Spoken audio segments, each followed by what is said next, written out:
Yun, Meron ngang 20,000 na ano, na pangsabong eh. depende sa ano, sa breed, sa ano, Pakain. quality. Hindi sa Ha? pagkain. Kasi may mga quality yun eh. Kasi merong manok na nabili yung kapatid ko na 20,000. What? Oo. Palagi na daw yung maganda daw yun ipang ano, pang sabong. Meron kasi, parang kagaya ng mga aso, Oo. may mga breed.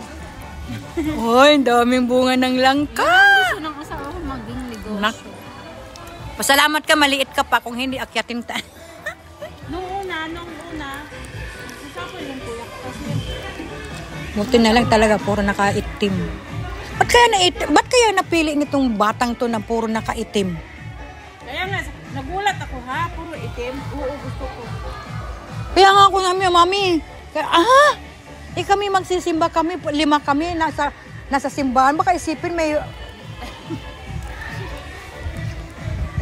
Hindi, mayroon nga kasal na nakaitim. Sa bagay ngayon, uso na ngayon. May nag-viral noon na